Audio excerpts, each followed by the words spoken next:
প্রতি বছর কোটি কোটি টাকার নৌকা কেনাবেচা চলে এখানে। কোনো কোনো নৌকার দাম 1000 টাকা থেকে শুরু করে 2 থেকে 2.5 লাখ টাকা পর্যন্ত হয়ে থাকে। একটা নৌকা লাখ 1.5 লাখ টাকা তৈরি করতে খরচ লাগে, 2-2.5 লাখ টাকা বিক্রি করে। এখানে অনেক মানুষ জড়িত আছে।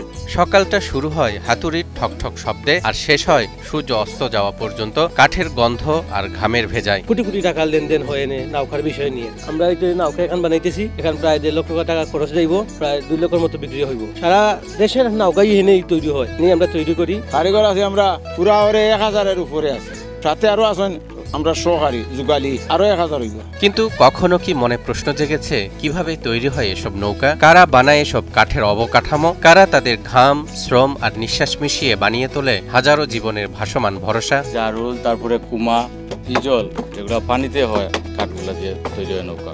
কাঠগুলা প্রথমে গাছটারে কাটা লাগে, তারপরে সমিলনি এগুলারে সাইজ করা লাগে, সাইজ করিয়া তারপরে কয়েকদিন পানিতে ভিজানো লাগে, ভিজানোর পর তুলিয়া মেস্তরি দ্বারা এটা দিয়া ফিটিং করি নৌকা তৈরি করতে। এখানে অনেক মানুষ জড়িত আছে। প্রত্যেকটা হাওরে এরকম 15-20 জন করে লোক আছে, এখানে শতাধিক লোক আছে। এই নৌকার উপরেও জীবিকা নির্ভর করছে, নৌকা বিক্রি করে তৈরি করে জীবিকা হাজার হাজার মানুষ। কিন্তু যে নৌকা মানুষকে ভাসিয়ে নিয়ে যায় স্বপ্নের ঠিকানায়, সেই নৌকার কারিগররা যেন থেকে যান ভাগ্যের গহীন অন্ধকারে। যুগের পর যুগ ধরে নৌকা বানিয়ে গেলেও তাদের জীবনে লাগে না কোনো উন্নতির ছোঁয়া। বর্ষার সময় কর্মহীন হয়ে থাকলেও তাদের জন্য নেই কোনো ভাতা, নেই কোনো সহযোগিতা। বর্ষাকালে তো আমরা কিন্তু কাজকর্ম নাই, বর্ষার মধ্যে বানানোর জায়গা নাই।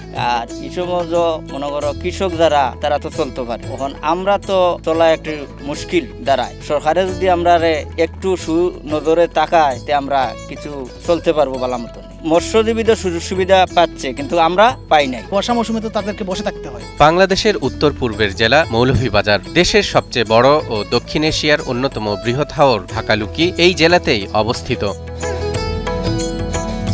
বর্ষা নামলেই হাওর অঞ্চলে আর রাস্তা বলে কিছুই থাকে না। চারদিকে শুধু পানি আর পানি, আর সেই অথই পানিতে ভেসে চলে স্বপ্ন, সংগ্রাম আর যাতায়াতের একমাত্র বাহন নৌকা। হাওর অঞ্চলের মানুষ একমাত্র নৌকার উপরেও নির্ভরশীল। নৌকা ছাড়া বাঁচার কোনো পথ নাই। হাওর অঞ্চলের মানুষের জন্য নৌকা কেবল বাহন নয়, এটা তাদের জীবনের সঙ্গে জড়িত এক টুকরো অস্তিত্ব। স্কুলে যাওয়া, বাজারে আসা, বিয়ে শাদী, জীবন জীবিকা সবকিছুতেই লাগে নৌকা। আমরা 12 মাসেই নৌকা বানাই, আর হাওর এলাকার মানুষের বয়সেই নৌকা। সারা বছর তাদের নৌকা লাগে, পানি সব সময় থাকে হাওর এলাকায়।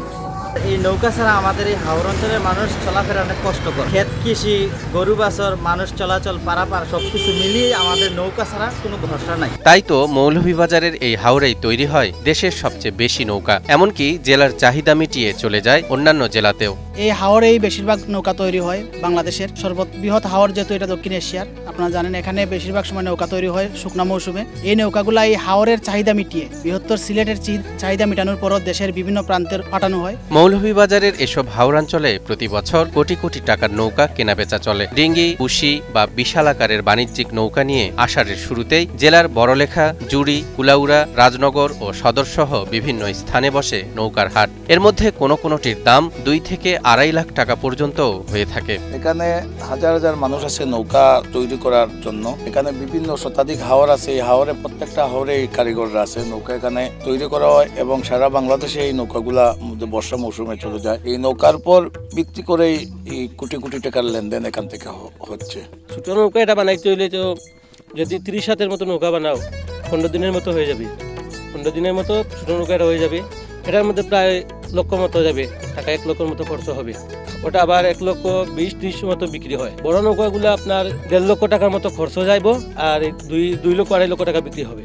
সব মশার বিরুদ্ধে সুরক্ষা দিতে এলো বসুন্ধরা এক্সট্রিম অ্যারোসল। মশার বিরুদ্ধে এক্সট্রিম সুরক্ষা। নৌকা ভাসে হাওরের জলে, আর নৌকার কারিগরেরা ভাসে অনিশ্চয়তার স্রোতে। অথই জলে হাজারো মানুষের ভেসে থাকার অবলম্বন তারা বানিয়ে দেন ঠিকই, কিন্তু তাদের বেঁচে থাকার অবলম্বনের দিকে নজর দেয় না কেউই। তাই তো প্রশ্ন ওঠে, নৌকা বাঁচায় জীবন, কিন্তু কে বাঁচাবে নৌকার কারিগরকে?